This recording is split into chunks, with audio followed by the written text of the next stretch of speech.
On this week's episode of the Superhero Show, we'll find out if Harry can save the planet he once tried to destroy on the season finale of Resident Alien, if Mark can destroy the Portal Man he once tried to save on the season finale of Invincible, and if Morbid Time turned out to be 1995 and not 2022. All of that and more on an all-new episode of the Superhero Show.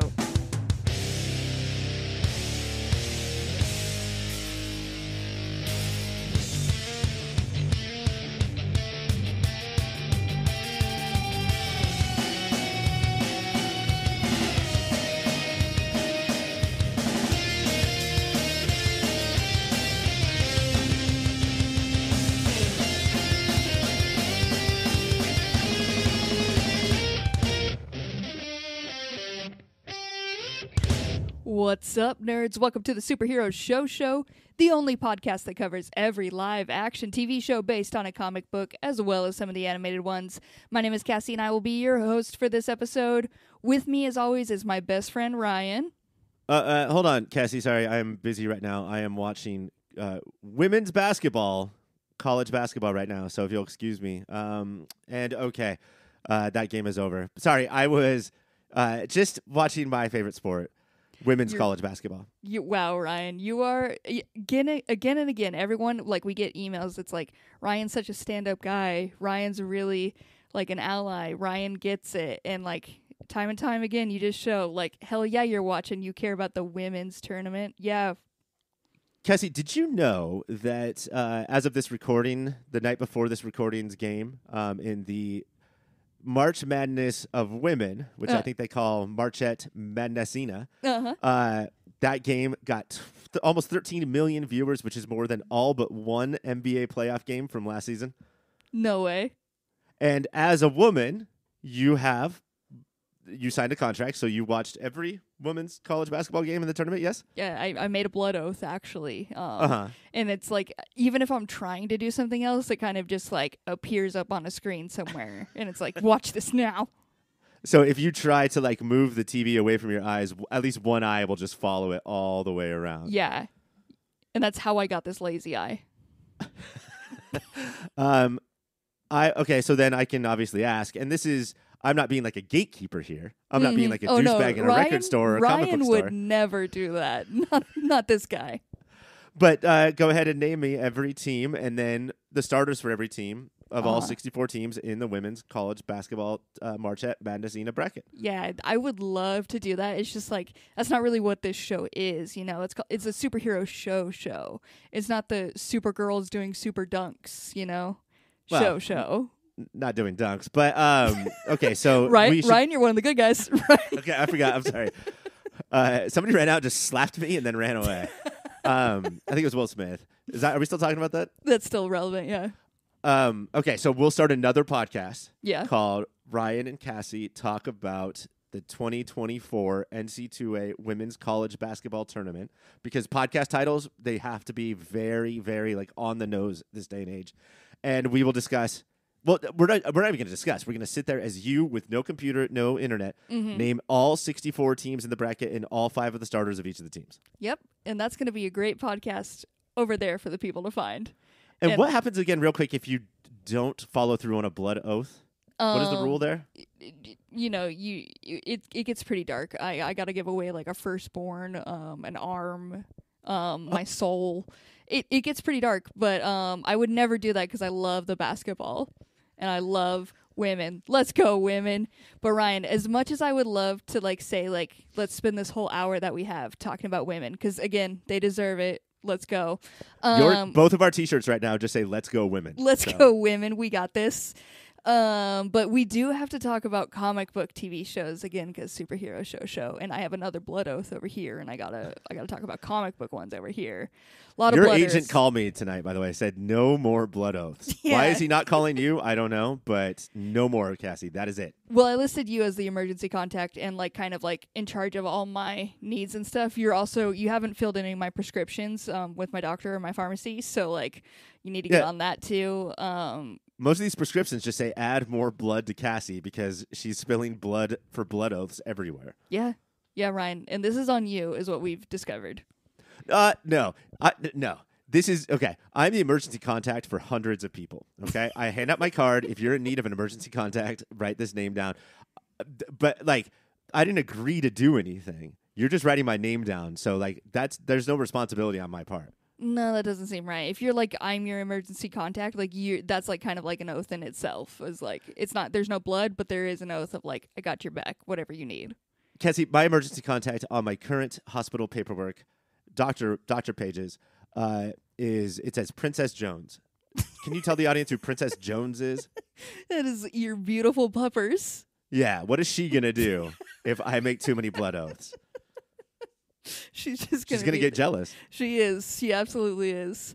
But Ryan, comic books, we're talking about them, Okay, and we got. I'm ready. We got a bunch to talk about tonight. Later up, we're gonna be talking about Invincible and X-Men '97. But before that, let's dive into the season 3 finale of Resident Alien.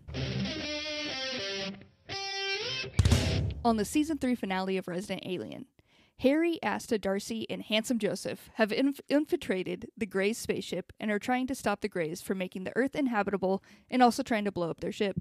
After getting captured, they are not able to destroy their ship, which is probably for the best because their ship is the moon, but they do manage to stop the Greys' plan and escape with some extra cargo after Darcy saves Kate's baby and brings her back to Earth. All seems to be going well until we find out that the Harry who went back to Earth was not the real Harry. Taste Buds, I ask you, did this season finale succeed in tying up all the plots while also be heartwarming and Resident Alien at the same time? Yes. Next show, let's get to the pull list. Let's do it. Cyber Sprout. Cassie, you have a website you wanted to talk about? No, there were some moments in this episode where I did think, because as I've been talking about for the last couple of weeks, my wife discovered the show on Netflix called Resident Alien. Where I was sort of watching it through her eyes, and there's some moments in here that are corny if you watch this movie or episode in a vacuum. But since we don't, they all hit so hard. Like, they all did a really good job, where Darcy has a ton. Darcy, both the character in the world of the show and the character that the writers created, does a lot of confusing, dumb things. And I don't necessarily appreciate the one that the decisions that the writers make for her all the time, but they do always get her to land in the right spots. There's a couple times where I was a little bit nervous about the decisions Darcy might make, but we can get to that later. But all of the moments that Darcy's in, because she's such a fuck up, she gets to climb up and succeed. And everybody that is important has something to do here, whether it's save a baby, save the planet, or just fucking kick that poop off the walking trail into the woods where nobody sees it. Everyone has a goal, and they are all done wonderfully. They're all equally important, too, it should be noted. These are all on the same level. We will get back to the poop because magical moment.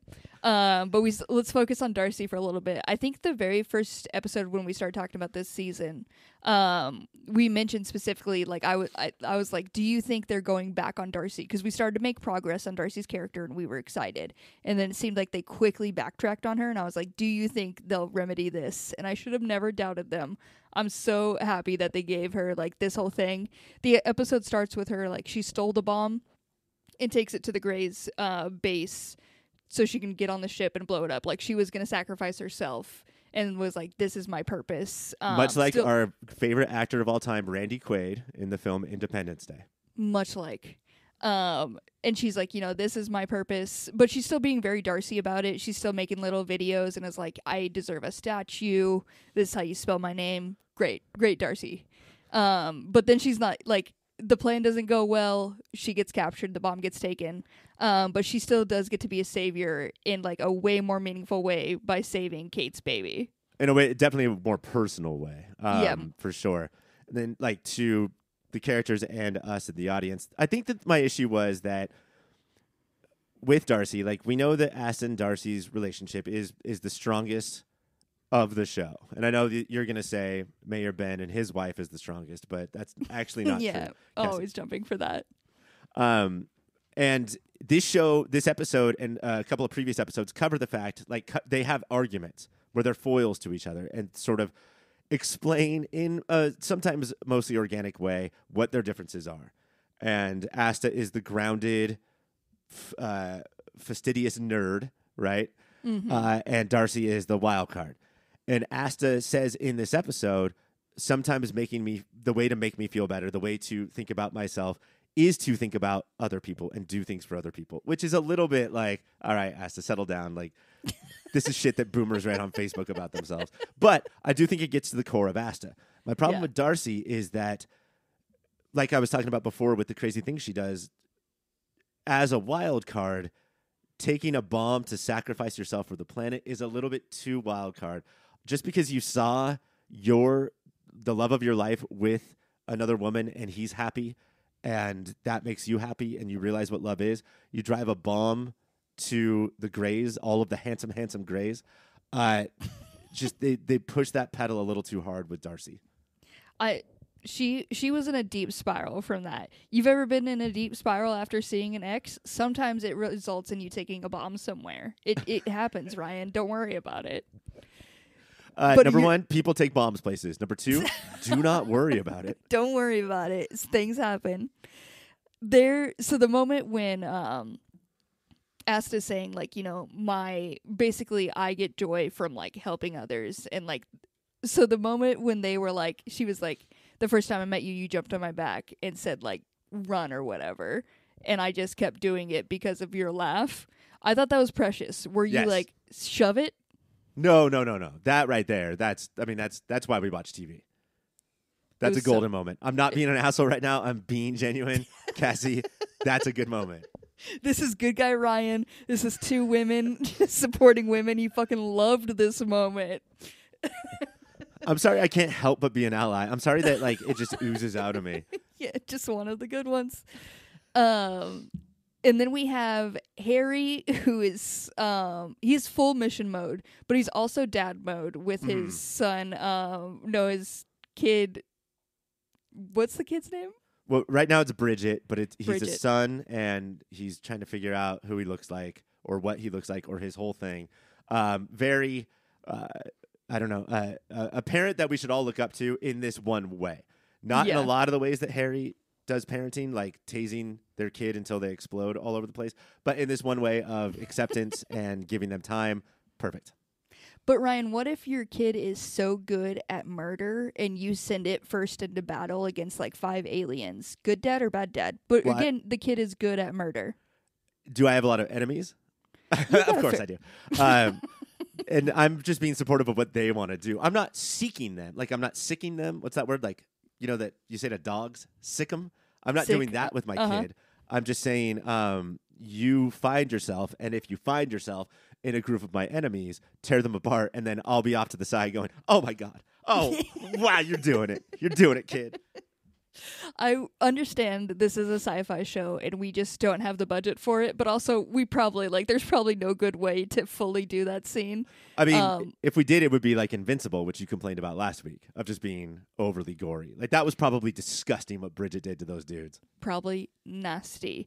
We did get, like, I felt like this one, because it is the finale and we had everything leading up to it, like, this was our more action-packed one. There was a lot of fights and stuff, a lot of things happening on the ship. How'd you feel about the action portion of this one?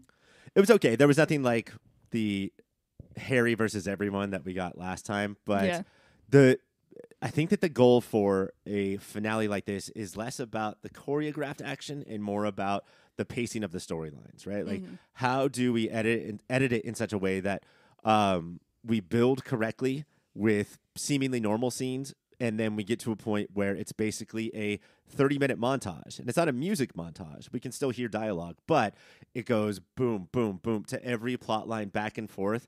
And then in this one, like, we're like, plot line A, B, C, and then B and A combine, and then it's A and B and C. You know, that's the goal. So that's the choreography that I really appreciate about an episode like this.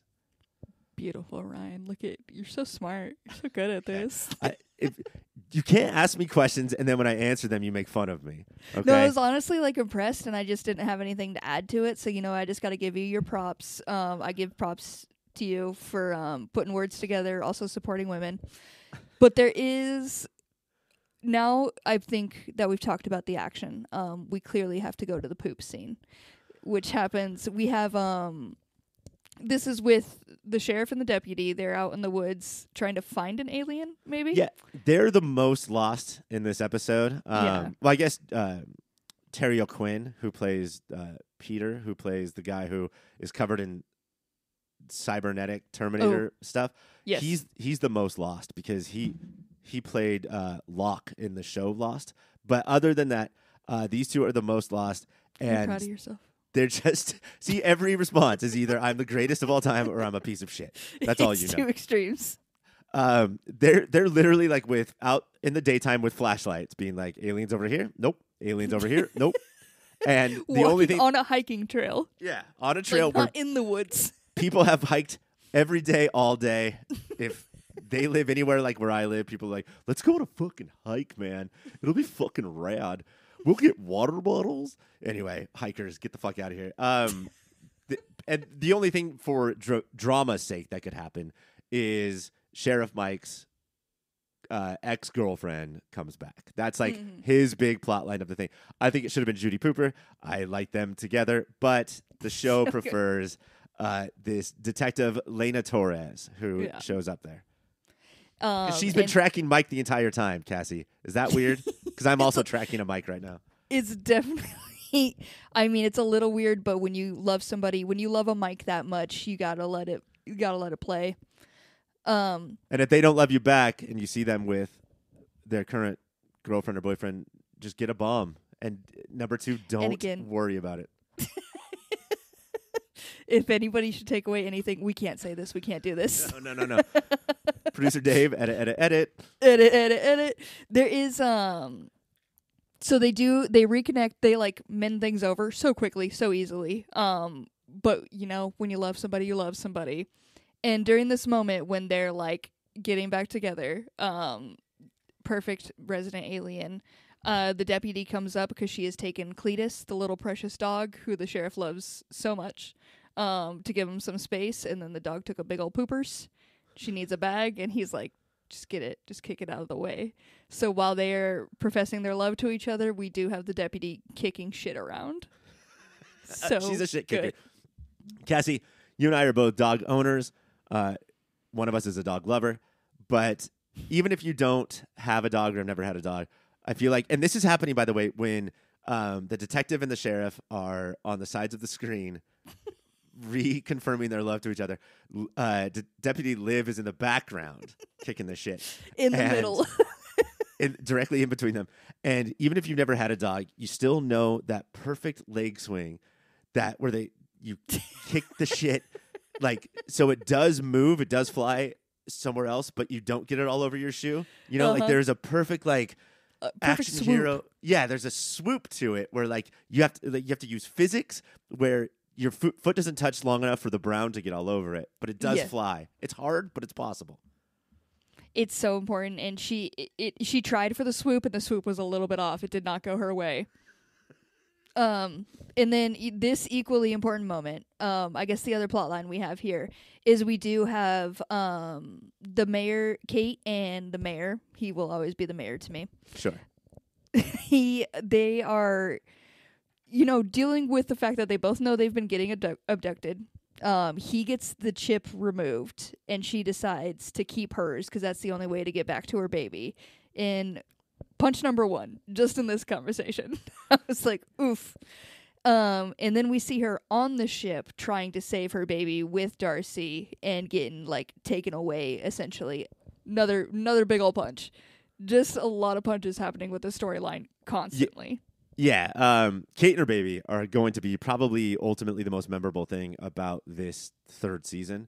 And such, if you I'm not gendering, I'm just saying no, I am. Moms and dads, and the difference is dads are like, oh, get this chip out of me immediately. In fact, take the one off my shoulder while you're at it. They'll make some joke like that. And moms will be like, no, I will leave the alien technology inside of me because that's the only connection to my baby. And I will go get abducted and I will fight the aliens because they have my baby girl. And dads are like, what? I would have done that, but I'm already playing Call of Duty. Goodbye. Oh, I mean, I guess both of us don't need to be doing it. If you're already handling that, I'll handle the Call of Duty. You handle fighting aliens and connecting to our daughter. No, it's just that I don't want to get in your way because it feels like a one-person job. You know, like when we go to the store, you're always yelling at me like I'm in the way and I can't do it right. So, or like we're just trying to do dishes and like the sink's only big enough for one person, and so like I always let you do it. So like to like be out of your way. So yeah, that's why I got my chip removed, and you go up into space. Bye. You go have fun. Bye. We do have a scene when she's up in space, and like they're in this room full of babies, haunting, terrible. There's little screens playing from all their moms, telling them just phrases of like, "You're so big. You look at how beautiful your eyes are." Like haunting shit happening around. And then we see her just like with a little knife, like ready to fuck up these aliens. And I was like, hell yeah, let's go. They basically walk into the baby matrix, right? Yeah. Where all of the Neos and others were plugged in. And Darcy walks in and looks at all of these babies with the TV screens and says, and I quote, "This is messed up." And that's true, Darcy. This sure is. What these aliens are doing is capital M, capital U, messed up. Certified messed up. And they do at the end, like we don't see them fully reconnect with the baby, but I mean that would have been like a whole thing. So I feel like I was fine with how they did it with her, Darcy just knocking on the door. And we know that they'll have that moment or whatever. Yeah, that's true. It would have extended the episode a little bit too long. That would have been a lot. Although I will say that based on the last 5 episodes, let's say, I'm starting to wonder is Meredith Garrettson, who plays Kate, the mayor's wife, is she the best actor, period, on the show? Absolutely. Or is it because she's been giving the most dramatic moments? But however much time she had with Darcy bringing her baby, she would have killed it. My question to you, Cassie, is, is that Darcy stalls a little bit before she knocks on that door. Yeah. And did you think, because she's Darcy, she was like, you know what? They don't remember that this is their baby. I'm just going to keep this baby for myself and raise it. I genuinely had that fear. God damn it, Darcy. She turns around for a second, yes, and I was like, around. You can't have this fucking kid, Darcy. Don't raise this kid in the bar, please. No, I turned the well where I keep the shitty liquor into a crib, and I just put the baby in there. She loves it. Other than that, at the very end, we get the reveal that the Harry that came back is one of these aliens that were in the cells on the ship. They're little like mantises, and they can like shapeshift and match, like take anybody's form essentially. And it's one of them that came back to Earth, and Harry and the kid are stuck in a cage. Yes, Bridget. Which they sort of telegraphed because after a certain point, they're escaping from the moon, and they're like, well, where's Bridget? And Harry's like, I don't want to talk about it. And everybody's they're like, I assumed little Bridget dead, R.I.P. And I feel like that's where everyone is at. They just seen some effed up shit, so we're not going to mention it. We're going to let this boy be. We're going to let it go. Next day at the diner, they're like, are you okay with what happened to Bridget? And Harry's like, I don't want to talk about it. Weird. Like, raise an eyebrow. If Harry is making this arc into becoming a great parent, they don't just pull the plug on that like that right away. We don't have Bridget die off screen. Yeah. And then it turns out, we find out why it's not Harry. It's a goddamn praying mantis. Found out, told to the audience by Max, because when he looks at Harry's head, it's a mantis instead of his blue alien. Mm-hmm. By the way, Cassie, last week we talked about how Max leaves boogers everywhere, and that's how Bridget was able to turn into Max. This week we learn that in the fake Looking for Lice, Max's mom found nothing but lice. What is going on with this disgusting child? And ultimately, doesn't it come down to the parents to teach him manners and how to use a Kleenex and wash his fucking hair? I mean, as much as these parents care about this baby who is taken from them, as they should, we know they don't care about Max, proven time and time again. So it fully makes sense that this has happened and this kid is just full of lice. Cassie, you grew up in Riverside. Did they send a kid home when they didn't have lice? They were like, go home and you get lice. and they kept everybody Yeah, else in the class. It was like, if you don't have lice, like, you fucked up. That one stays home. Like, this is where the lice live. We just keep them. The environment is here. Stay away. We don't need your clean scalp over here. Man, you really should be nicer to your hometown. That's really gross that you did that. Can we talk about one more thing real quick? Absolutely. I would like to know. I mentioned John Locke from Lost. He was played by Terry O'Quinn. In this episode, or in this season, he's basically been in a bed in a coma, and then he comes out in this episode as the Terminator. Straight up, he is half man, half robot. I understand that the Terminator is all robot. I do not need emails about that. Just go with me here. Ryan, that was a good catch. God, the emails. He has Terminator vision, which means he looks at a crowd and we can see through his vision. Couple things. One, did they tell Terry O'Quinn when they signed him to this part that eventually in 2 years you were going to have to do this? Or do they keep that as a surprise? I'm assuming that's a full surprise, because it was a lot that they threw at him, and he's working with it as best as he can. I mean, he's what, 78, 79 years old? Yeah. Number 2, Linda Hamilton is in the show. Mm-hmm. All right, Cassie, here we go. Linda Hamilton plays the general on this show. She played Sarah Connor in the original 2 Terminator movies. Okay. He looks like a Terminator. All right, these next couple are not going to go great. Number 3, this character's name is Peter Bach. Don't you think at some point he could have said, I'll be Bach as the Terminator? Keep going. You're okay, on it. And you're on a roll. Number 4, why didn't Harry's best friend, his nurse and best friend, kill the Terminator so she could say, Asta, la vista, baby? I wish Mike was here for you. I know he'd be so proud of you right now, and you guys would be having this magical moment. And I'm sorry that it's just me here. But well, I mean, you could decide. I know we don't choose our emotions, but you could decide to make me feel like it's a magical moment right now. Yeah, I could. It just doesn't feel right. It doesn't feel genuine. No, I saw as soon as I started talking, your eyes decide that this will not be a magical moment for me. Shut this down. I've already given you one compliment in this segment, so I simply can't do another. You must suffer. But that's all that happens. This is the end of the episode. Overall, still love this show. Still, this season did good. Oh, this was an amazing season. I'm so glad it's on Netflix. Like, I feel bad for Sci-Fi or whatever channel it's on. I honestly don't know. But now that it's on Netflix, everyone's going to watch. I've been watching the beginning along with my wife. A couple of notes. Harry in like the 6th episode goes to a sci-fi convention, and they talk about how terrible the Greys are.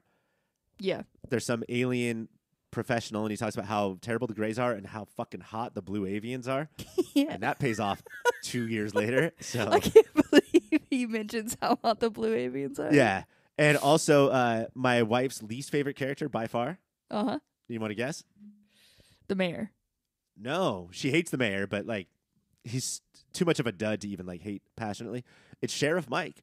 And I do sort of remember how there was a first season or so of him like doing corny dialogue, and then at some point I think they gave him the Alan Tudyk license of just be like, you know what, dude, come up with your own dialogue then, and he fucking went off.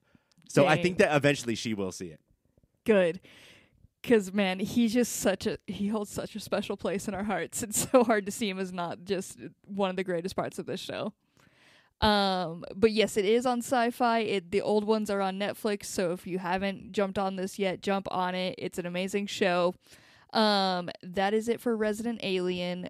But Ryan, I have some time to talk about a website, and I've heard you have another great website idea.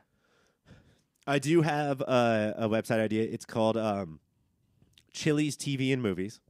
Okay. And so basically, I'm trying to actually earn money with one of these websites just to give it to Cybersprout. I know that they're supposed to be sponsoring us, but I want to sponsor them. That's so kind of you. And so what we're going to do is we're going to put some money in turnaround. We're going to move some things from our accounts to offshore accounts, maybe the Cayman Islands. Interest levels are portfolios, if you think about it. It's so true.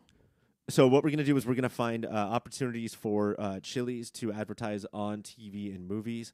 there's a point in this particular episode. I can't even believe that you brought this up, but in this season finale of Resident Alien, Kate, played by Meredith Garrettson, she says, I'm not going to stop until we get our baby back.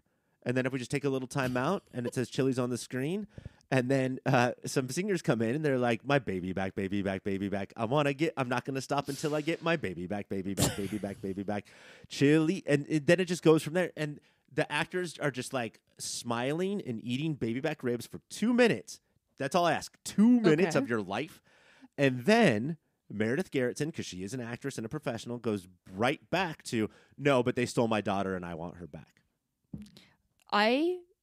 I love this. I'm very proud of you for this connection. That magical moment that we should have had earlier. Here it is now. Great job. Just one quick question for you. So, like, when Meredith, getting down on baby backs, especially Chili's ones, they're so saucy, so juicy. Are you getting paid right now? I'm trying, dude. I'm trying to get Cybersprat some deals. But it's just the sauce be everywhere. Like, is she taking a moment to like get that little wet napkin, clean up a bit, and then go back to her dramatic moment of like, my baby is gone? This, out of everything I just said, this is your one question. This is my one question. Everything situation? else, greenlit, love it, fucking genius. But there's this transition between rib monster to dramatic actor, and I just need to know how we're covering that. Cassie, thank you for your question, and I will say that we will probably sign. We're in talks right now. Everybody's saying that we're in talks right now with the top wet nap company. And they will also be providing commercials in this moment. Fucking flawless. That's what I talk about. A business mind right there. So I'm not going to stop until I get my baby back. Baby back, baby back. Chili's, Chili's, Chili's. Now my hands are dirty. Wet nap, wet nap, wet nap. And then, no, but seriously, my daughter has been stolen by aliens. I will not stop till I get her back. A flawless, dramatic scene. Flawless. That also makes everyone kashish. It's truly genius. And again, we're trying to get Cybersprout. I see you've heard of them. Oh, yeah, them. They're my friends. I'm glad you've already heard the word about them. That's because they make great websites. And they're going to make this, again, what was that URL? Chili's? Chili's TV and Movies. .com. Great. .com. And cybersprout.net is going to help you build that. That's because they work hand in hand with you. They also they're well versed in digital strategy and elegant design, which is going to be crucial for this Chili's website that you have going on. They have easy to edit fields, custom templates, drag and drop tools. They're also able to handle your hosting. They also offer premium hosting that's specifically built for WordPress. You can visit cybersprout.net to get started. Cybersprout.net, your partner for a digital world. Coming up next, let's go to the pull list. Welcome to the pull list, where we cover every other show that came out this week. First up is The Walking Dead, The Ones Who Live. On the 6th episode of The Ones Who Live, Rick and Michonne successfully get into the CRM and destroy Jadis's dossier. While there, they discover the CRM's plan to abduct certain children and gas the rest of Portland. Rick and Michonne eventually take down the head person leading this, and the city then takes over the CRM. Taste Ryan, I ask you, why do you think a lot of our shows this week are dealing with abducted children? I think it's because, of course, we have... there's like news in the newspaper this week. There is news. And stocks are up, bonds are down. That Dow, that S&J, the S&P, the salt and pepper. The salt and pepper. They're going crazy. It can't just be because it's such an easy go-to to make people feel things. No. That doesn't sound right. No. You see, with the solar eclipse happening, solar eclipse of the sun. Yes, this is it. Are you going somewhere? Are you vacationing for this? I've heard that there's like hotels in Texas that are booked because they're in the direct eclipse line. Yeah. I didn't book anywhere. I stay out. I connect with the land during this time. I'm out there, just straight on the streets. Body to ground. I don't need a hotel. That's not how I experience this. That's how I connect. Not how I connect. Middle of the freeway. Yeah, I'll be in Texas. Middle of the freeway. Catch me there. Cassie, as a woman in Texas, please don't just get home safely is all I will say. You got it. Don't get pregnant or anything like that. Okay. Well, it's the solar eclipse. I can't promise anything. Who knows? Oh man, is that how Jesus was born? That's how. Is Jesus' father a solar eclipse? I have a question for you about this show. This is The Walking Dead, The Ones Who Live. Yeah. The next season that comes out is The Walking Dead, Dead City.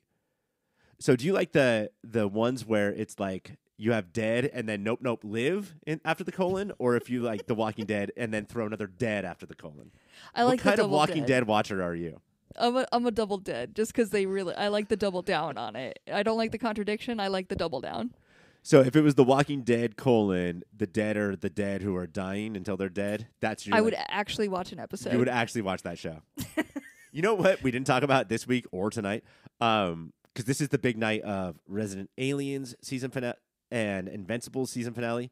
This is also The Walking Dead, the ones who aren't dead but instead live season's finale, and fuck was it? It was. We didn't watch a single one. Shout out to this show. I'm sure it was a show. If you wanted to watch it, Sundays on AMC. Our next show of the week is Invincible. Cassie, I'm a little under the weather, so if I sneeze through this, just assume what I was going to say in the intro and say it, please. You got it. On the season finale of Invincible, Mark and his mom are trying to get their life back together, but Angstrom Levy has some other plans. He attacks the family and throws Mark and himself through dozens of multiverses, and a big fight that ends in Mark doing something he never thought he would do. Taste buds, I ask you this. Guess which multiverses he was thrown through. For every correct answer, I will donate $1 to Planned Parenthood, and for every wrong answer, I will buy you one Trump Bible in your name. Why would you make the stakes so high? I can't even, my mind immediately went blank, and I was like, it's going to be a bit, though. It's not even going to be a problem. And then you made the stakes so high, Ryan. Cassie, I've got the multiverses in my hand. I wrote them down. So we don't have to, guess them all, but he went through many of them. Tell me one of them, and we'll see where my next $1 or $70, I believe, is this Bible/Constitution that Trump is selling. So what's your first guess? Oh, I don't. Does a multiverse mean a? And just so the audience knows, I've never met this person before, and I'm assuming that she did not watch the Invincible finale. Yes. Yeah, correct. Because you're an ally, but you're not a Invincible season finale. You get it. You know what I'm about. Did he go to the Marvel? Well, I'm gonna ask you to be more specific there. Did he go to the snapping? Of the video game? All right, that's one Trump Bible. No, Ryan. Did he go to the Spider-Verse? He went to the Spider-Verse. All right. That seems so easy because I said multiverse, and there's one thing people think of, but somebody who has never played Marvel Snap before decided to say, oh, did he go to an app on your phone? Yes, he ran into a version of Spider-Man and Dr. Octopus. All right, let's try this again. No, Ryan, I did one. No. Let's call it a success. I think that you could. I'll give you some hints. All right. Okay. Just think about generic sci-fi genre superhero worlds that he could be in. Okay. Generic. Nope, space. They're already in a fair amount. They went to a video game. Oh my God, you already guessed video game, and I freaked out about it. Okay. Wait, that Marvel. You forgot about that time you said Marvel Snap. Can we go to the tape? Can we listen back to that? Here's a hint. Okay. The creator of this comic book and show is also the creator of a different comic book and show. His name is Robert Kirkman. And Invincible is actually his second best-selling comic. He wrote a comic that sold more and is a different show that we may or may not have just talked about. Just talked about The Walking Dead. He went to The Walking Dead. All right, no that is way. $2 for Planned Parenthood, and one Trump Bible. Just a couple of others, Cassie. And I'll say that because it was 2-1, Mm-hmm. the $2 should cancel out the Bible. So I'm just going to do the $2 to Planned Parenthood. He also went to Smart Dinosaur Land, where he landed in front of 3 raptors, and they all talked like Frasier, and it was pretty fucking great. A bunch of cavemen. There was like a cosmic Skeletor. He sat in front of Batman, and then I think one that was like Mad Max. But those were all the ones that he got punched through. And then eventually he and Angstrom Levy, while Invincible is not there, shatters in true Invincible fashion his mother's arm, like pushes the bone out of the arm, and then is about to hurt Oliver, the purple baby, before Mark gets there and takes him to a world and punches his head till he's dead. Like, fucking kills him. And that's not something that you're supposed to do as a hero. Oh, damn. Is this in line with the comics? I don't remember. I mostly remember when boys get raped in the comic books that I read, not the other part. But I will say that Invincible, the cartoon, believes that the human head holds 1 million milliliters of blood. It's crazy the amount of blood that comes out of people's heads. Even for Angstrom Levy, who has a big, giant head, so much blood. So much blood. Is that where the episode ends? No, there's a couple more things. He quits college, and then we get a little bit more about how Alan the alien and Omni-Man are in the same prison. And so Alan is going to, come season 3, break him out. Because Omni-Man, like that whole bringing Omni-Man back and saying that, like, look, you're an abusive father and husband with a mustache. We need to forgive you. It's just such an important part of pop culture. So important. But yeah, that's basically where it ends. The main thing is Mark killing somebody. I do think, like, the theme, though, that took me a while to figure out, but I did figure it out before Mark's mom straight up said it. I do want that pointed out because I wrote down the minutes of, like, I figured this out at this minute, and then the show said it later. Just to make sure in case anybody would ever come find your little notebook. Thank you. And, I mean, like, eventually it'll be in the Smithsonian next to of course, Bill Cosby's sweater or whoever. Why there? I mean, you got to put it next to something. Is that Angstrom Levy is so pissed because so many Marks and so many multiverses followed in the footsteps of their father. And why we are watching the story of the strongest Mark is because of how hard it is to not follow in those footsteps, but to be raised by your mother instead, like your human mother. And that just doesn't happen in these other worlds. So I do think that that's interesting. And then his mom brings it up, and I was like, all right, settle down. Now you're bragging, lady, that you raised a great son. When I said you're a good mom. Yeah. And, like, then she starts embroidering it on pillows and stuff. Like, settle down. Writing little affirmation cards to herself, putting them up on the mirror. You're a good mom. You did it. What I do is, like, if I get super affirmative, I will sit down and write an affirmation note to myself. And if I'm not sure I should send it, I'll put it in my top drawer of my desk, and I'll wait 24 hours. And then if I still want to send it the next day, because I do think I need that affirmation, then I'll mail it. Wait 24 hours, you know? That's such a good tip, Ryan. Wow. What do you think they'll do is now that he's done a murder? Are they going to make him, like, now where he's down with murder, or this is just it's obviously going to be a thing that really weighs on him because it's Mark, right? Raised by a good mother. But do you think this leads him down the path of accepting, like, some murder when necessary, or? That's a really good question. My guess would be no, although I read an interview this week with Robert Kirkman, the creator of the comic book, producer of the show, who said, we're so excited for season 3, right? Season 3, because now we get to deal with all these things like Mark committed murder. And I call bullshit that you don't want to deal with that. What you want to do is have the murder. That's what's fun. And then not deal with it, even though that's poor writing, but it's hard to have him deal with it. If you have him deal with the murder for the first half of season 3, that's going to be boring. Yeah. Finding that line is really difficult, and that's what great shows do. But that's not the exciting part for writers or audience members to be like, no, but, like, he has to deal with his murder. I think that Cecil and his mom and Eve, right? Because I do think that Amber's out of the picture now, but Cecil and his mom and Eve will serve as like these different sorts of angels on his shoulder. Cecil has already started saying like, you're not like your dad. You had to kill him. It's totally fine. That'll continue, and then he'll get better, and he'll realize like, oh, I just won't kill anyone else, is my guess. Yeah.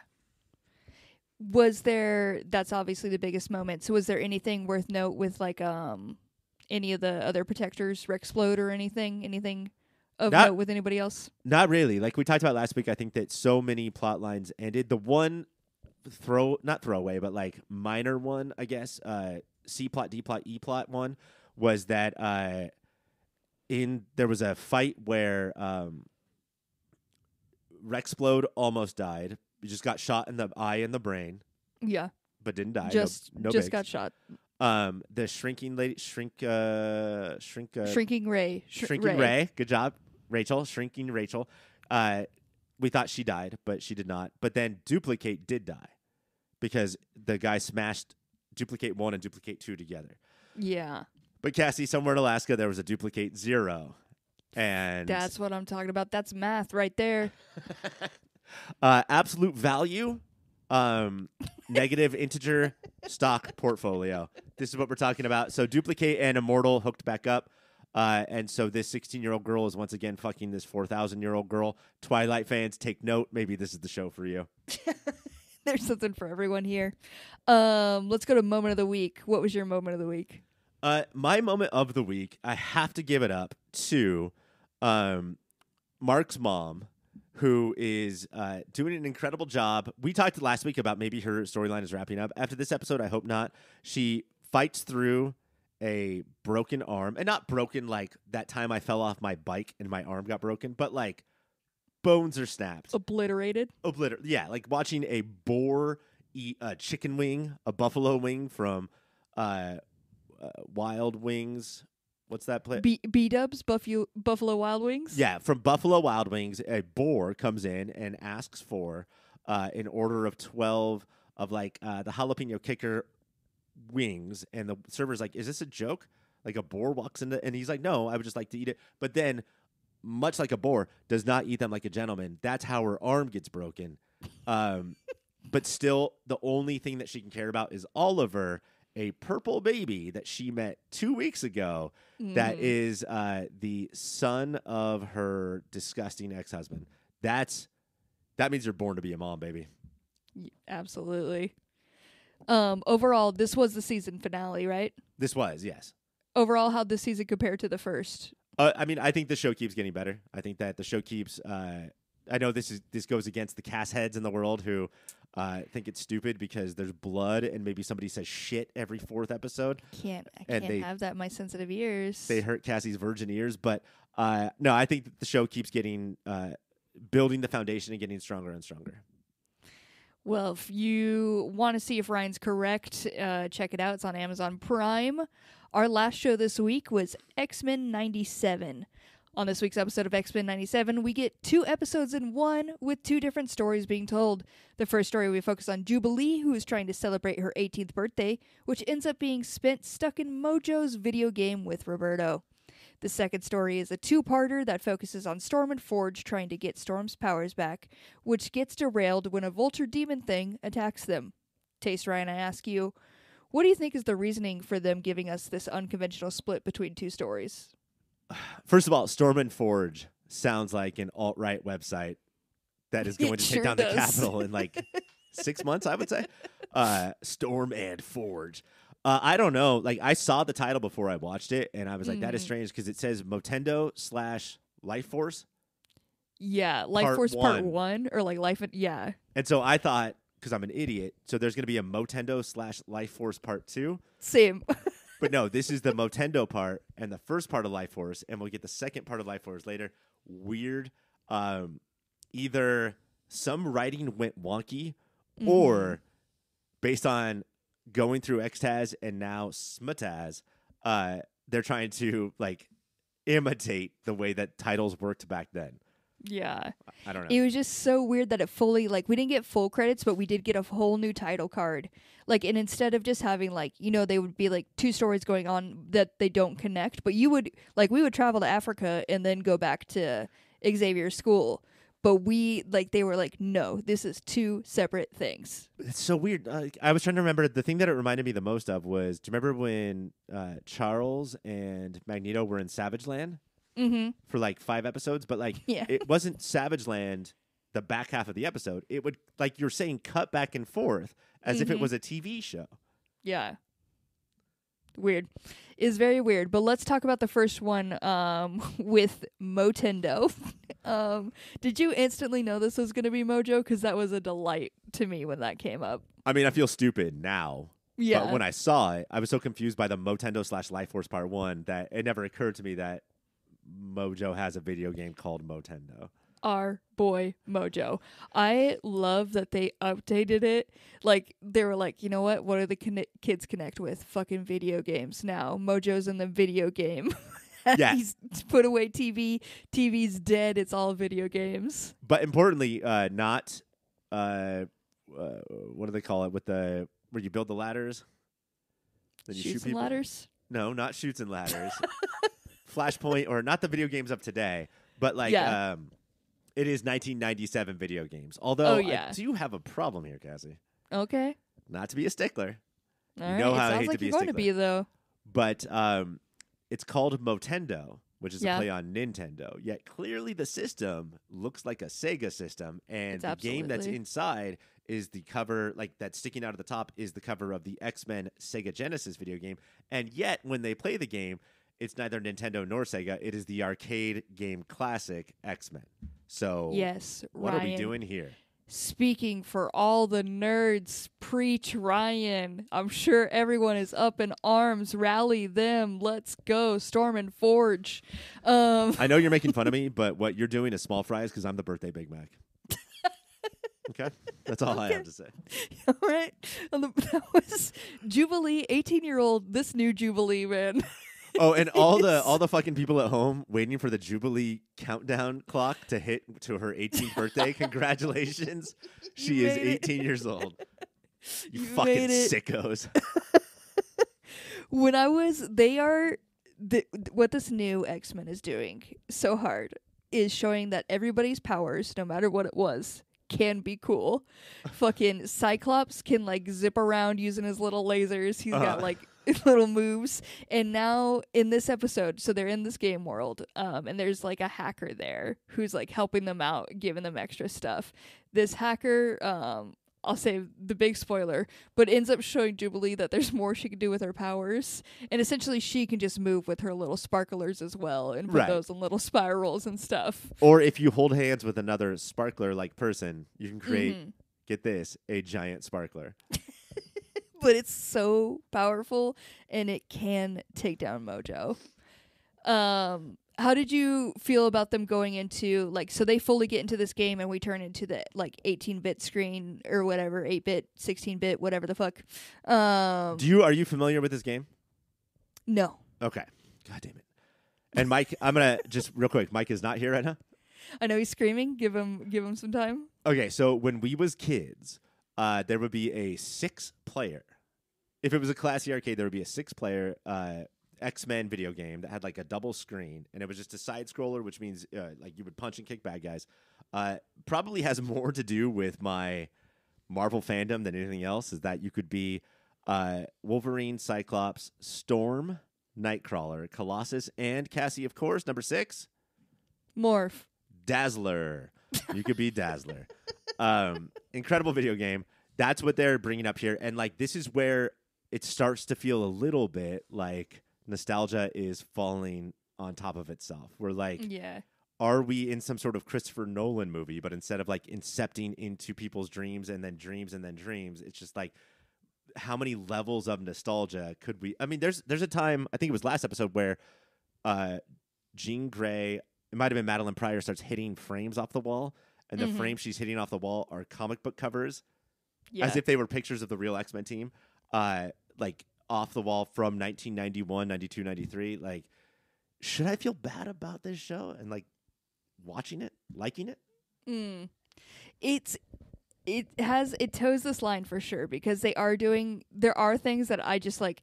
It's so fun to have it in this new atmosphere and make it more I don't want to say edgy, but like fully like going for it in it. Like some things are so fun, and then some things it really seems like you see what we did there? So it's definitely torn between the two. I'm still loving my time with it though. This was the first episode. I know that there were people that had problems with the first 3 in the whole like jerking off nostalgia onto your own tits, but yeah, this was the one where like I really felt like, oh man, I feel dirty. I was just hyped to see the boy Mojo back, which honestly, this is the one I feel like this Mojo more tame than original Mojo. Yeah, I mean, yeah, I think that he is. Also, this is woke Mojo. Wokeness has gotten into our show because he is very thin, but he's no longer the giant pile of beef that he was before. But I will point out that he's not just like svelte or built. He doesn't look like Tyler Durden. It looks like he is a couple months post Ozempic, and all of the fat is still just like it's there hanging off. And I don't know if that does the job. And then at the end, when they have to go to kill him, they're like, oh, good, he's fat again. Like they literally bring up, oh, he's fat. He's back to fat. And now it's easier to fight him because we hate fat people. Oh, man. They, as I mentioned, there was a hacker. It ends up being like, it doesn't fully matter. It's a version of Jubilee. So that's how she's able to teach her about her powers and how they can be more powerful. Which made me feel gross, not only about watching this, but then also all of the Scott Pilgrim show that we watched a couple months ago. This felt like the same thing. Also, how does the new old Jubilee travel? Just like Tron. Like, yeah. It's just from the movie Tron. But this is what Invincible does too, Ryan. Everybody's doing this shit. No, there's a difference between new Throw spins blood on in there. tropes. Okay. I'm never going to convince you. You never will. At the end, Jubilee does get a big ol' kiss because she goes for it. She initiates that kiss. How'd you feel about this, Ryan? To a boy that's gay, I think this is something that all straight girls have to go through. Your first or your 18-year-old crush will be on a gay boy because that's the only person who has anything in common with you. But Roberto da Costa, son, heir to the da Costa fortune. Jubilee, you are barking up the wrong tree, baby. Can we talk real quick about we got a little bit of Rogue and Gambit and Gambit's jealousy, but so Rogue and Magneto are allegedly, as far as Gambit knows, but definitely as far as we know, hooking up. Magneto only has a couple lines in the first scene, and they are fucking corkers. They're like, hey, we should probably take a break because it's Jubilee's 18th birthday. And he's like, if Jubilee learns how to defeat villains, she will have many more birthdays to come. Just like an angry Werner Herzog, this guy. And then they're like, oh, well, okay, so somebody's parents didn't throw him birthdays. And he's like, my parents died in the Holocaust. And then just sits there and lets everybody fucking sit in that cup of tea that he just stewed. The way this starts with Gambit trying to make Rogue coffee, and she's like, already got it handled. And fucking Magneto sits down, and he's like, it's 3 sugars, as he's just using his power to pull in 3 different spoons full of sugar. I was like, ding, we're doing it. Gambit, would you like me to use my dick? I could use my giant wiener as well. Then let's go to the episode. Does Magneto even know that Gambit has a crush? Like, Magneto could be at the point where, like, he's hooking up with Rogue and has no idea that Gambit even exists or like, they were in love at one point. Yeah, he probably doesn't, honestly. He don't care about any of that shit. The red-eyed boy seems to glare at me, and I don't notice at all. It's a perfect Magneto you have. Other half, it's basically, it's like, we're learning more about Forge. Cool. Whatever young kid wants to know. Yeah, they really dig into it. What's fucking Forge doing? And it's really just like this weird, like, they just really show you that these two fucking, like, hot and heavy for each other. Like, it's just a lot of flirting back and forth and, like, them, like, it's just kind of there, like, yes, we're working to fix our powers, but mainly, yes, we be fucking, is in case you were wondering. It's a classic start to a horror movie, just without the horror act 2 and act 3 of like, oh, are we strangers stuck in this cabin? And nothing to light or warm, nothing to light the house or warm the house but this fireplace? And then, Cassie, you had to notice this. Mm-hmm.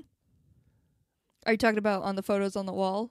And he has his own thirst trap up of himself posted up on his wall that he looks at every day. I'm gonna take down these pictures on my wall real quick. Forge is like, all right, Storm, you want to get your powers back? There's only one thing we can do. And she's like, all right, Forge, let's ride. Forge is talking about horses, but it cuts to Storm, and her head is going up and down, going, and eventually it cuts to her on a horse. But for a solid 30 seconds, Cassie, I was like, do I check to see if anybody's home and if the doors are locked right now? Again, this one's more adult. They don't care. They'll do whatever. That's like all that's happening in this one. Is yes, we're trying to get Storm's powers back. They don't get it back. They do one test. And then there's this vulture demon thing that comes at the end that they just really throw at you. I don't know. Like, they go on their I guess ride. I'm here for it. They go on their very romantic beach horse ride, and then they walk in. They do their hotel key on the cabin of like, beep. No, can you try it again? Beep. No, let me try. Beep. No, I swear I will get this. You don't need to try. I will get beep. Then it unlocks. They go into their cabin, and then these eyes come out, and Forge is like, "Demon, be gone!" And Storm's like, "What the fuck cabin is this?" And then the vulture demon thing takes her, and it's like, I feast off of misery. Be my snack, and that's a wrap this week, fam. That's what I like to call an episode of X-Men. Cassie, I don't know how you fit it all in, but show the audience your knuckles, because when you put your fist together, it says, "I am the demon of misery, be my snack." It's fucking badass tattoo. I don't think it's true. Thank you. But it's my affirmation that I look at every day until it becomes true. Since that is the end of the episode, though, let's go to moments of the week. What do you got, Ryan?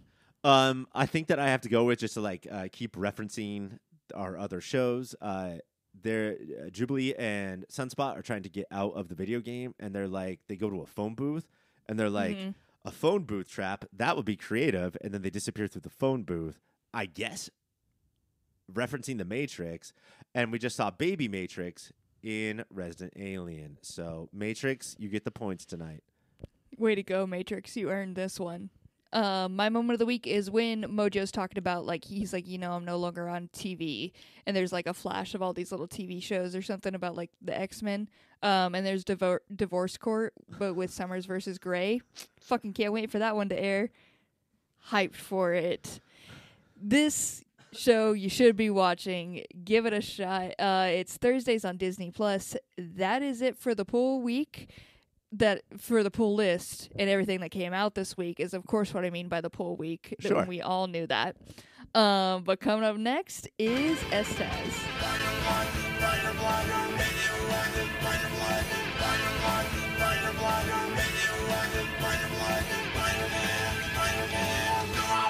Welcome to S Tasmania, bitch, a mini show within a show where we take an in-depth, episode-by-episode look at the seminal and underrated afternoon cartoon of the mid-90s, Spider-Man the Animated Series. This week we're covering Neogenic Nightmare Chapter 6. When we start off, Spidey is, of course, just swinging around, recapping to us, what the scientist is up to. And this all gets interrupted by just your classic robbery. Just a classic couple guys in a ski mask robbing a pawn shop. You love to see it. In a city with fucking straight up supervillains. Mm-hmm. Does that make it easier to rob a bank because you know that the Hobgoblin or whoever is over here, or would you get the fuck out of that city and move to Des Moines and rob banks over there? No, I like my chances of kicking it in this town being maybe too small of a fry. The police force already can't handle shit, and they'd be off and away, and I could just get all the goods. Because Cassie, you're a small fry, but I'm the birthday Big Mac. Is what I would like to tell you. Again, and I think that comes clear when Spider-Man jumps on the car and goes to rip out a guy, and he's like, "Please don't hurt me. What are you doing?" This is not a seasoned criminal that Spider-Man is dealing with. I thought I could just do this. I thought I was allowed one at least.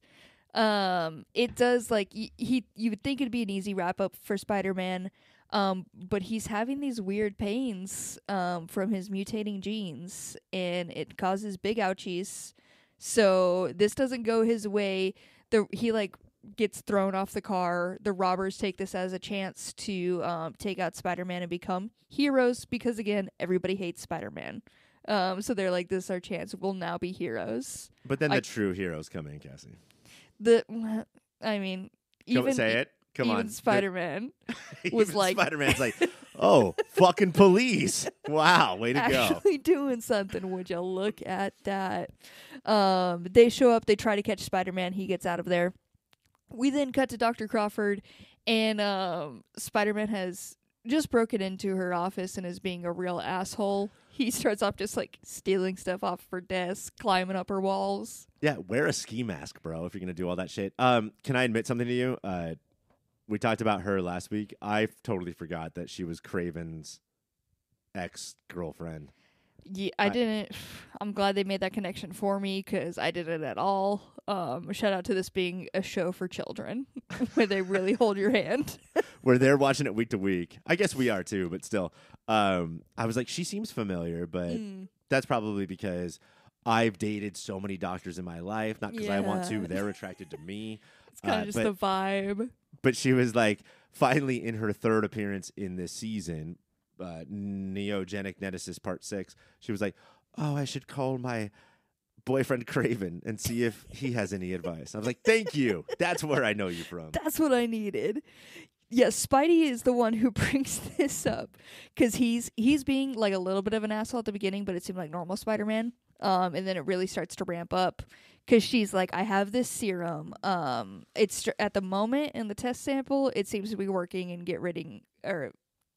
doing something, helping these genes not change around. But she's like, I want to run more tests. And he's like, oh, you want to run more tests? Like you didn't do on your boyfriend that you then turned into a hunter out into the jungle? You want to do that? Don't throw back X's in people's faces. Like, absolutely not. It was an insane escalation. He then starts like grabbing stuff, throwing it. Cassie, he's supposed to be a scientist. He smashes beakers. Beakers. The most important thing to a scientist is a beaker full of one color and a beaker full of another color, so you can pour those beakers into each other, and he smashes them. That's how you know something's going on with this Spidey. Something ain't right. And she says the ultimate line. May I? Yes, please. This is what you say to a crazed man who is getting violent. You're acting like the monster you don't want to become. Oh, man. So you're not responsible for anything, but there's a monster in your head that you don't want to become, and you're acting like exactly like that monster. You're not that monster. It's not you. It's not you. You're fine. You're acting like that monster that you don't want to become. Let's give all responsibility somewhere else other than the dude smashing beakers. She's clearly been in a couple of bad relationships because her natural response to this was like, no, sweetie, this is not you. This is, look at you throwing things, lifting desks. This isn't you, my sweet, precious baby. Why don't you take this? She has an insane response of like, I know it's not you. Calm down, which great there.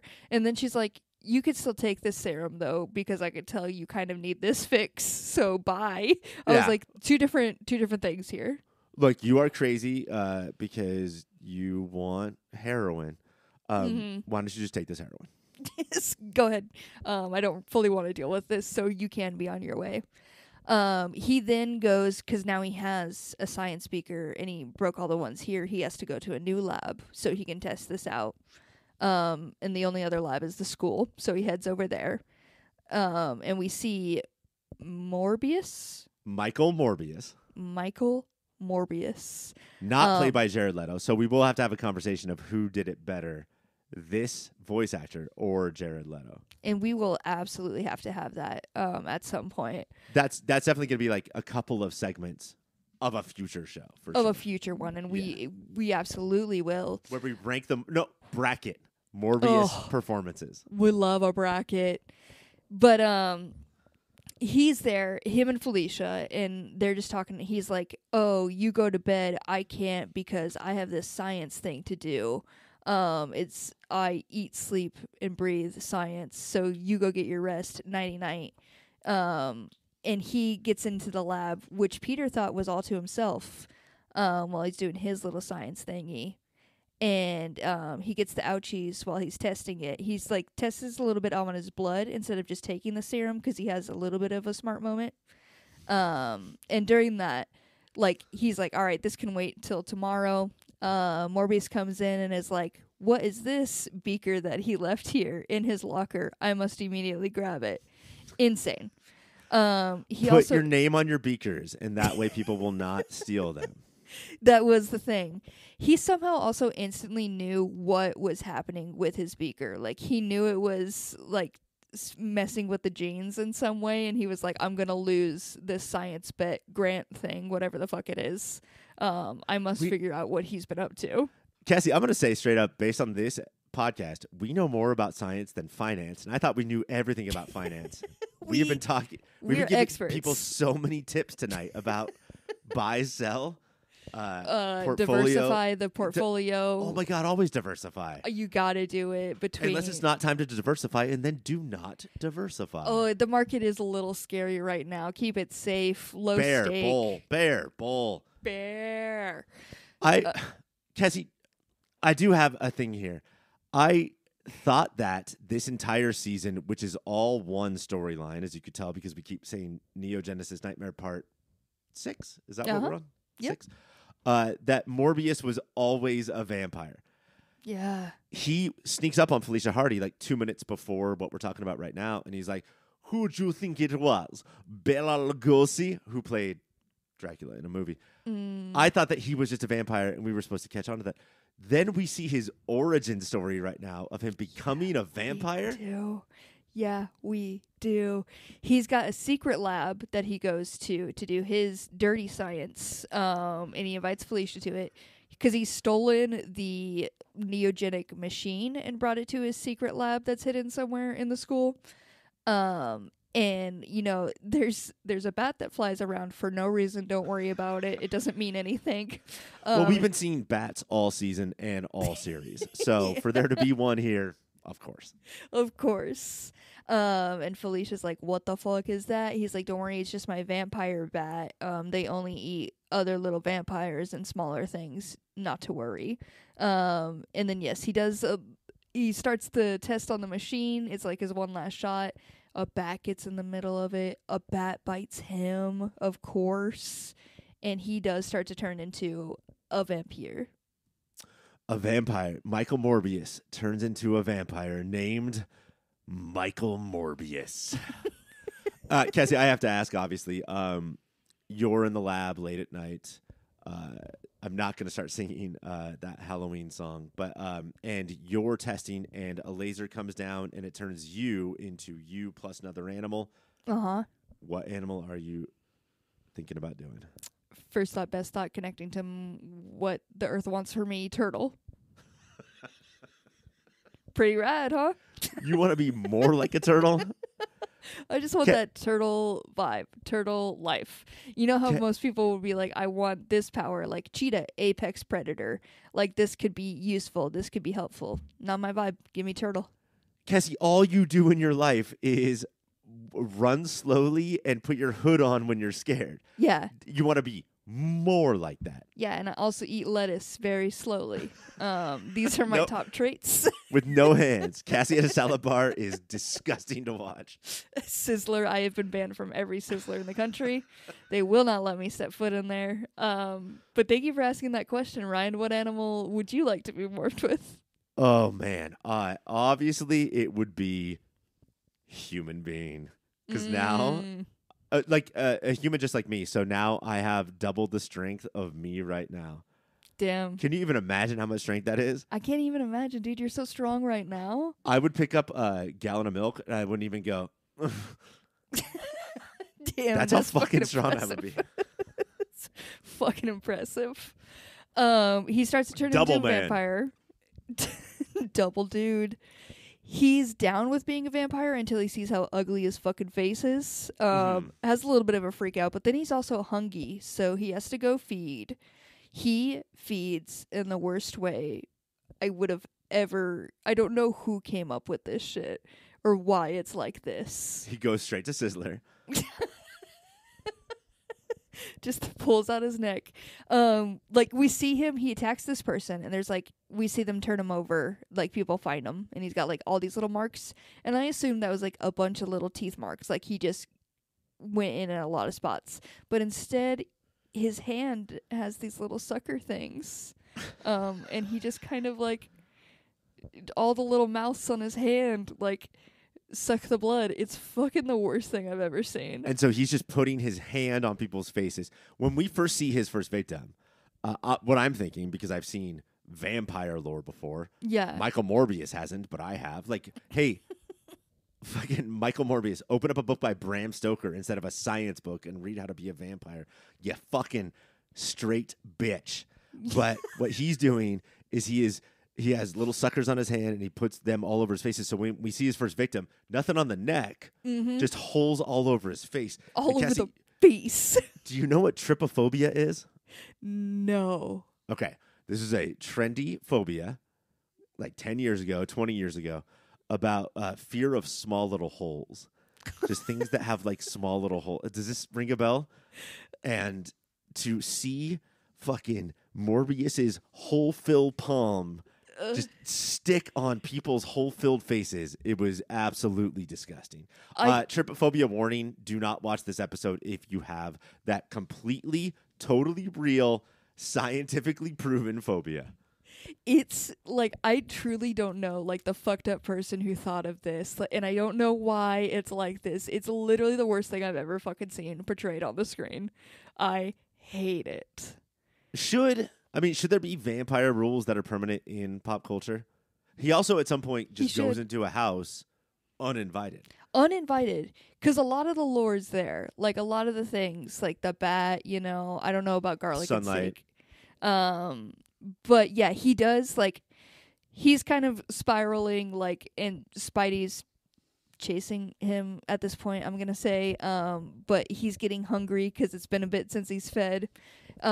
He goes to Felicia, and Peter has also deduced that he'd probably go to Felicia because vampires need their comfort from their booze. And when we see Felicia, she is reading on her couch next to a painted out or a picture frame of Morbius just hanging out there. I cannot believe how many notes I wrote down about this. So Felicia has known this dude for a week. And we know that because when they met and he first asked her out, Michael Morbius said, I'm going to take her out to dinner every night of this week, which is a crazy first move. So much so that, Cassie, I've been married to my wife for like 7 years. There's not a picture of her anywhere. To put a picture in a frame and put it on your end table is such a move. That's like, that's only shit that crazy people do. It's like, it's tilted the perfect way for her. If she just like looks over her shoulder, he's right there with her. Like, he's almost reading the book with her.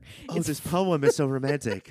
I will look up. And then, of course, she hears whispers into her apartment. And when she looks out the window, whose picture is there? It's Michael fucking Morbius. The man himself. He has come in. She's freaked out by him, as she should be. It's also like he's hungry at this time, so he's like, I gotta feed. No, never her. He's having a whole little thing going on. I know. And Spidey comes back during this time. They get in a little fight. He starts to go. He like bails. He was gonna attack Spider-Man because he started to get the ouchies again during a fight. So it was like easy pickings. He was like, great, now I can feed on Spider-Man. Right. So Morbius is desperately like a person in 2001 looking for a TV. He's like, I want plasma. And Spider-Man's like, I'm so much in pain because of my ribs, my baby ribs. My baby back ribs. And this is where Chili's TV and movie comes in. And we have a couple minutes for them to sing their song. Or Spidey has shingles. Do you know what shingles are? Yes. Does that hurt the ribs? The ribs mainly. It starts in the ribs and goes out from there. Goes out to your roof. Yeah. Where shingles love to be. But yeah, so like Spidey can see because of how he's attacking that like he's a monster, but he doesn't want to be a monster. Mm-hmm. Hopefully, I will find. There's no way for me to figure out what's going on with him unless up on this roof where shingles love to be, there's some sort of tape recorder that has literally every piece of information. Cassie, on the other shows we watch, we talk a lot about writing and structure. Yeah. Do we talk about that on this show, or do we just let Smataz just do what it wants? This is the most perfect writing I've ever seen this show do. Just really fixing their own things.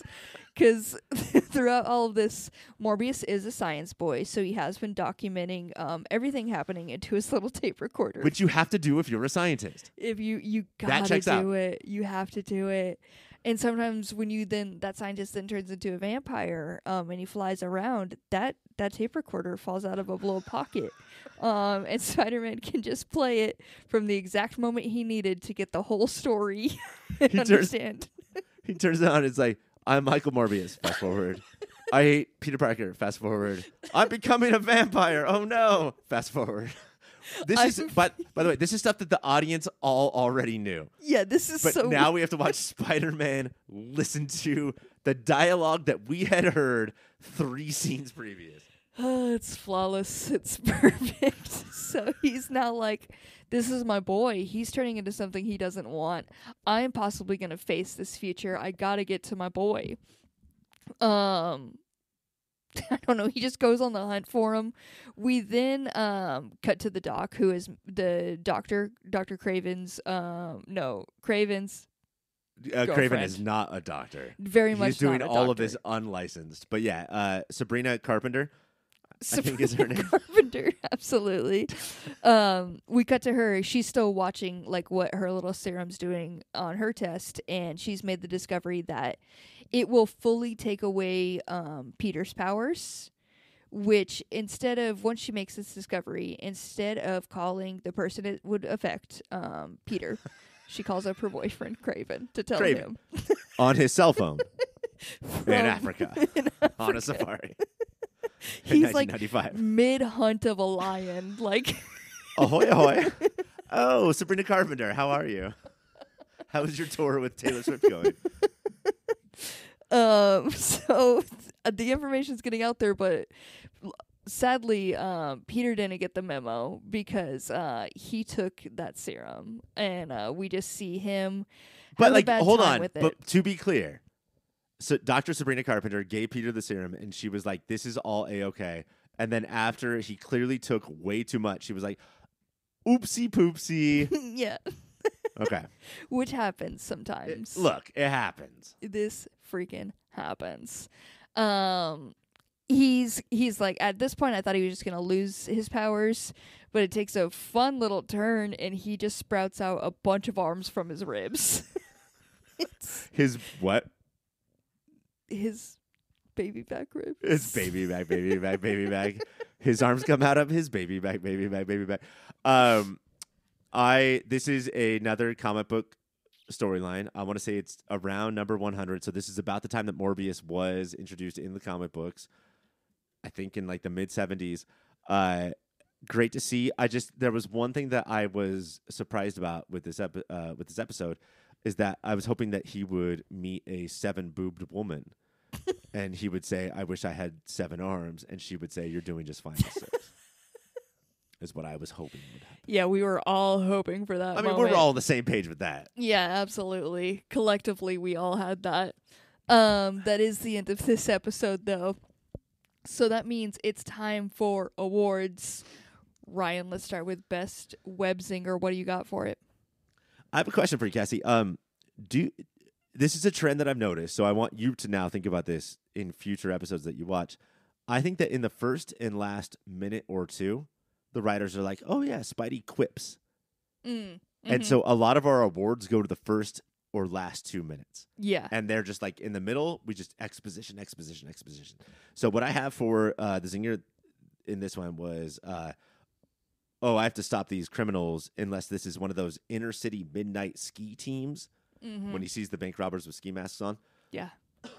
hilarious, of course.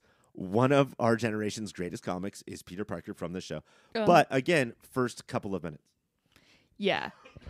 Mine's also in the first couple of minutes, but I gave it to said bad guys because when they have the moment where they're like, we can now get Spider-Man, he's on the ground, he's weak, the bad guy with guns comes up and says, what's the matter with you? Are you sick? Maybe you need your shots? Because he has a gun. Oh. So he's I thought you were doing him. like a vaccine joke. No, he was gonna give him a shots because he's got a gun. You need your shots. Okay, that's pretty good. So we could both get 0 points if that's what you decide. Great. I'm hearing from the audience now, and it does seem like yeah, both of us get 0 for that. Let's see if we can do better with Kung Fu Grip or Best Move or Power. What do you got for that? I couldn't remember the rules, and I think we've talked about this before, but like.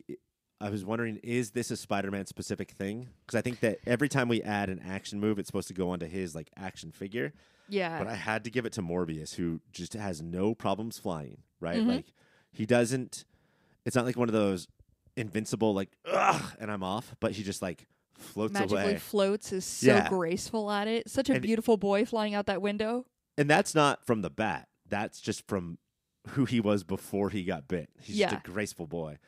But Morbius flying away, screaming, "Leave me alone, stay away." I connected to that so much. There's so many opportunities in my life where I wish I could just float away and not be like, ha ha ha, I'm in the air and you're not, but instead, leave me alone, stay away. Still have a very dramatic moment, like clearly having a breakdown. Just a dramatic little boy flying off into the sky so stiffly, yet beautifully. Oh, Michael Morbius majored in drama, kindergarten through college graduation. Yeah, he absolutely did. My best mover power is the worst thing I've ever seen on screen, which is the ability to suck plasma from somebody from your hands. God, it's god awful. So I am going to give that one to you, Ryan, because I like to respect a graceful boy.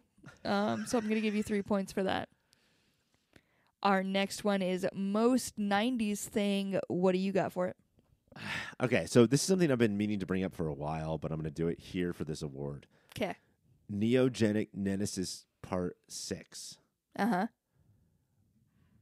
What we've seen out of the first 6 episodes, and we haven't seen the next 6 for this season, but like, couldn't this have just been the season without the parts? Like, what is stringing these together is so barely there, and we've read that they ran to add stuff like Kingpin and Smythe or whatever to the plot lines to make them all connect. They could have just been episodes and then had through lines, and that would have been rad. But instead to do this part 1 through 12 as the entire season, that to me is so fucking 90s. When I was a kid, I went through and bought all of Maximum Carnage parts 1 through 27. Oh, damn. 27, like, we just have to connect them or people won't buy them.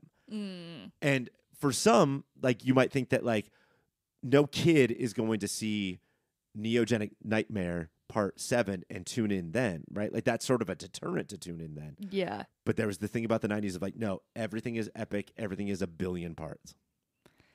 It's a marketing move, and I kind of respect it. They're like, you know what? It's just a part. Just go for it. No one's gonna question it. It's fine.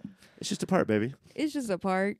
For most 90s thing, I do have having a framed photo of your love interest next to you in your bed, because at this point I've seen Extaz, and Wolverine has that beautiful moment with the frame, his frame picture. It's kind of just a thing that the people be doing in 90s cartoons.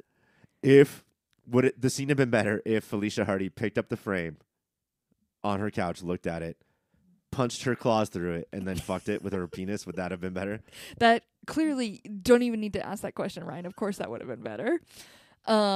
And yours seems more accurate, again, because you had the proof to back it up and everything, and I've only seen, X-Men, one other show that has done this, but I'm still going to give me the points because I like it more.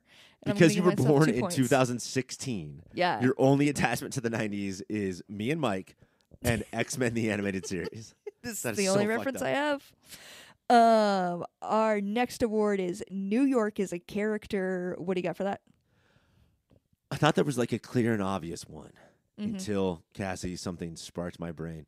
There's a part where Peter is just hanging out and he stops for a second. This constant exposition machine stops for a second because a shade is drawn. And yet you can see this two silhouettes, the two lovers behind the shade, about to go at it. And Peter's like, well, I'll watch this for a second because everyone in New York has windows and they have shades that show the silhouette. So I'll watch some silhouette sex before I move on. And this is what everyone in New York is doing constantly. They're also so packed on top of each other. Like, just, you could only see other apartment buildings. Like, what else are you going to do? And if that shade came up, then that guy who was about to hook up with that girl would have been like, hey, fuck you, pizza face, taxi cab, get out of here. And then just shot his fucking pistols and Uzis at Peter. But the shade never came up, so you just get to watch silhouettes have sex. And that's fine because it's through a silhouette. For New York as a character, I have just a classic pawn shop robbery. Just feels New York. Why not? The poorest store in the neighborhood. Get them. Hit them. Let's go for them.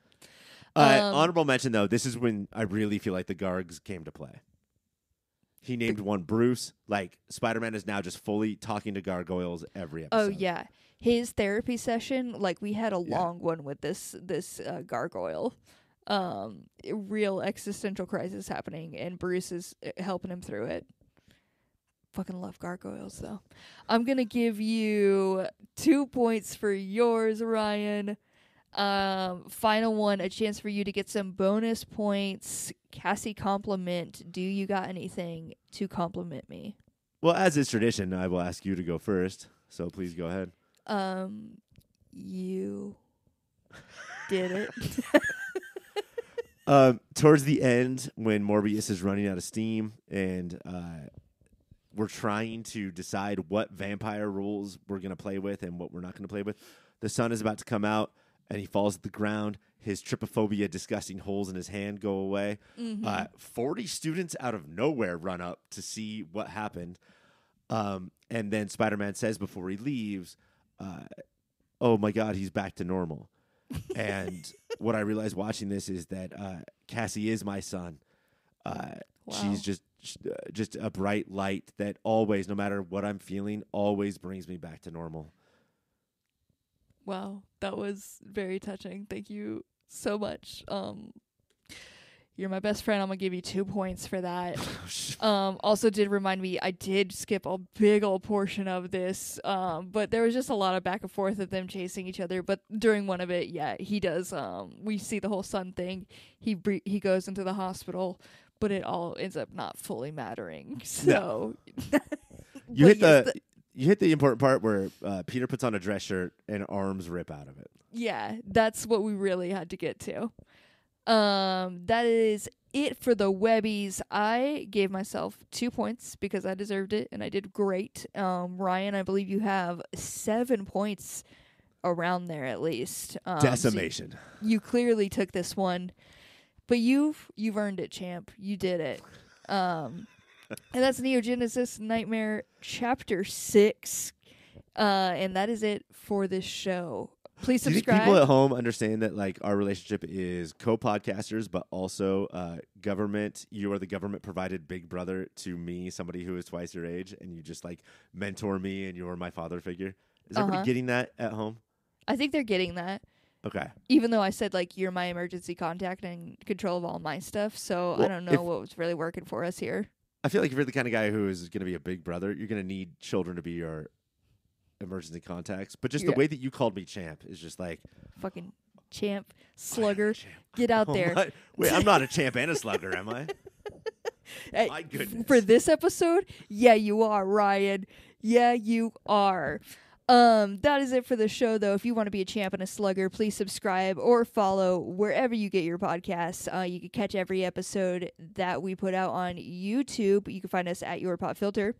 We also got some websites. You can go to popfilter.co, see everything that is Your Pop Filter there. That's the hub. That's where you're going to find it.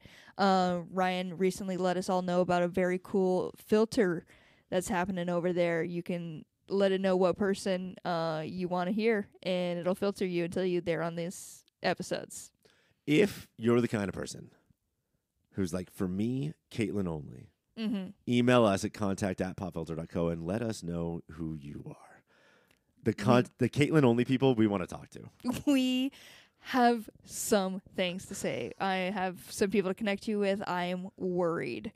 Another website you should be checking out while you're at Amazon. Go ahead and switch how you're typing and shopping on Amazon. Go to popfilter.co/Amazon.